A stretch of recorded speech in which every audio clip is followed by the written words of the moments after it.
Hola, bienvenidos a Sin Saber, un espacio para hablar en voz alta sobre educación y creatividad, para explorar cómo aprendemos y qué hacemos con eso en el mundo que habitamos. Hoy, encontrar información es más fácil que vestirte y cruzar la calle, porque literalmente en pijama y desde la cama podemos encontrar todo tipo de cursos, artículos de especialistas, academic papers, podcasts en todo tipo de formatos y mucho de esto es gratis. Pero la gran paradoja es que la lógica con la que pretendemos inyectarnos esa información tiene más de 200 años. Todo ha evolucionado.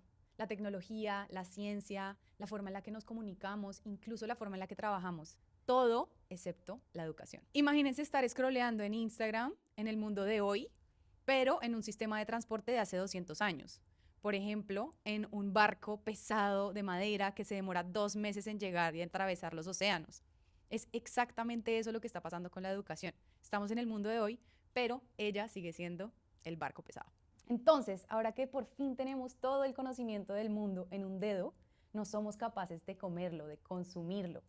No tenemos ni idea de cómo funcionan nuestros procesos internos, por ejemplo, para atravesar un libro denso, con palabras exigentes y conceptos que incomodan.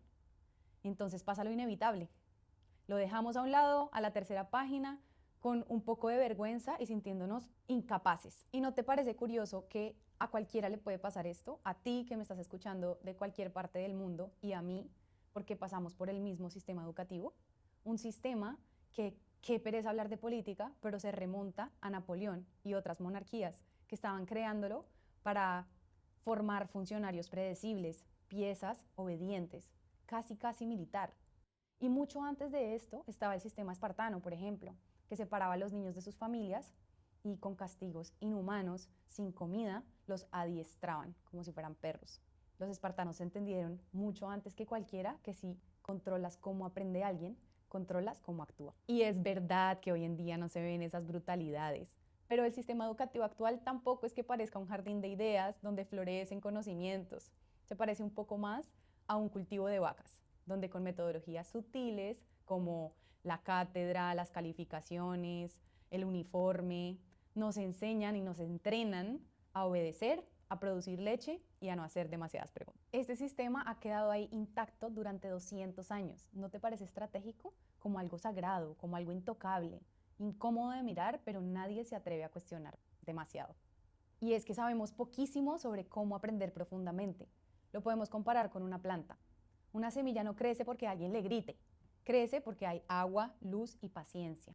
No, si hay demasiada agua, se ahoga. Si no hay agua, se seca. Es un proceso biológico. Y sin embargo, insistimos en poner al cerebro en una jaula en contravía con todas sus necesidades y decirle hasta que no aprendas, no comes, no sonríes, no sales, no juegas, no parchas, no nada. Como si la semilla fuera culpable de no crecer a la velocidad que queremos. Pero bueno, no todo es tragedia ni drama. Lo interesante es que el mundo está empezando a chocarse con este problema, porque el sistema tradicional dejó de alcanzar.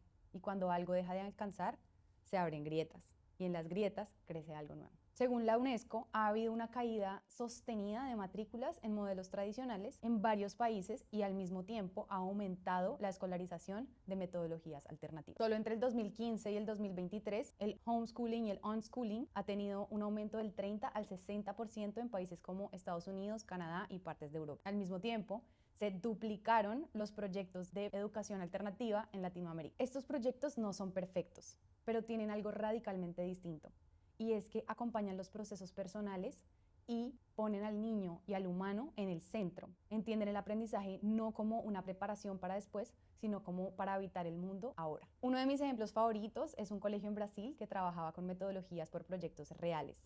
A los niños no se les enseñaba sobre problemas, sino que se les presentaban problemas reales de su entorno y se les acompañaba en procesos para encontrar soluciones reales para esos problemas.